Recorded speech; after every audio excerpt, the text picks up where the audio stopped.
Hi అండి. Welcome back to Tejlu kitchen. అందరూ బాగున్నారా? ఇవాళ మన వీడియోలో రెస్టారెంట్ స్టైల్ పల్లి చట్నీని ఎలా చేసుకోవాలో చూపించబోతున్నాను. పల్లి చట్నీయే కదా అని లైట్ తీసుకోకండోయ్. చాలా మంది నచ్చిన హోటల్స్‌లో చట్నీ కోసమే టిఫిన్ తింటుంటారు. చట్నీకి అంత క్రేజ్ ఉంటుంది. అలాంటి చట్నీకి ఇంట్లోనే రెస్టారెంట్ టేస్ట్ రావాలంటే ఒక సీక్రెట్ ఇంగ్రీడియెంట్‌ని యాడ్ చేస్తూ నేను చెప్పిన ప్రాసెస్‌లో చేసి చూడండి. ఖచ్చితంగా మీకు ఆ రెస్టారెంట్ స్టైల్ టేస్ట్ వచ్చి తీరుతుంది. సో, వీడియోని స్కిప్ చేయకుండా చివరి వరకు చూడండి.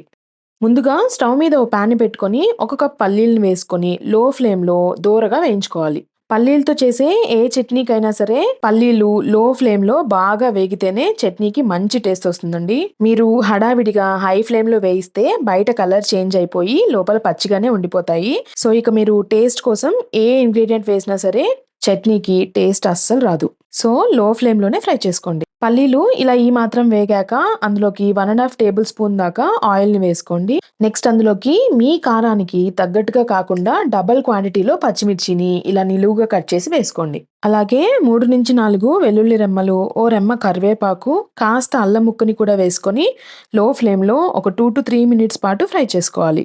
3 మినిట్స్ తర్వాత అందులోకి కాస్త చింతపండు, అలాగే పావు కప్పు పచ్చి కొబ్బరి ముక్కలను వేసుకొని ఓ నిమిషం పాటు ఫ్రై చేసుకోండి.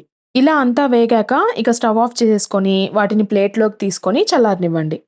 ఇవి పూర్తిగా చల్లారిపోయాక ఒక మిక్సర్ జార్‌లోకి ట్రాన్స్‌ఫర్ చేసేసుకొని అందులోకి హాఫ్ టేబుల్ స్పూన్ జీలకర్ర, అలాగే పావు కప్పు పుట్నాల పప్పు అంటాం కదా! దాన్ని వేసుకోండి. నేనిది డైరెక్ట్‌గా వేసేసుకుంటున్నాను. మీకు కావాలంటే కాస్త వేయించుకొని కూడా యాడ్ చేసుకోవచ్చు.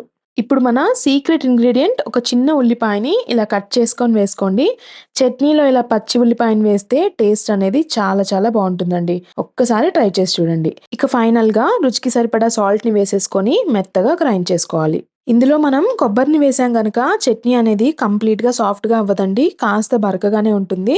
ఇలా ఉంటేనే చట్నీ తినడానికి కూడా బావుంటుంది. ఇలా రెడీ చేసుకున్న చట్నీలోకి పోపు పెట్టుకోవడం కోసం ఒక పాన్‌లో 3 టేబుల్ స్పూన్స్ ఆయిల్‌ని హీట్ చేసుకొని, ఒక టేబుల్ స్పూన్ ఆవాలు, హాఫ్ టేబుల్ స్పూన్ జీలకర్ర, అలాగే ఒక టేబుల్ స్పూన్ మినపప్పుని వేసుకొని కాస్త వేగనివ్వండి. నెక్స్ట్ ఒక 2-3 ఎండుమిర్చిని వేసేసుకొని ఓ నిమిషం పాటు ఫ్రై చేసుకోవాలి. ఇక ఫైనల్‌గా అందులోకి కాస్త ఇంగువని, అలాగే ఓ రెమ్మ కరివేపాకుని కూడా వేసేసుకొని చిటపటలాడాక స్టవ్ ఆఫ్ చేసేసి చట్నీలోకి వేసేసుకోండి. అంతేనండి. రెస్టారెంట్ స్టైల్‌లో పల్లీ చట్నీ రెడీ అయిపోయింది. నచ్చిందా? నచ్చితే వీడియోకి ఒక లైక్ ఇచ్చి మరిన్ని మంచి టేస్టీ రెసిపీస్ కోసం మన ఛానల్‌ని తప్పకుండా సబ్స్క్రైబ్ చేసుకోండి. మరో మంచి రెసిపీతో మళ్ళీ కలుద్దాం.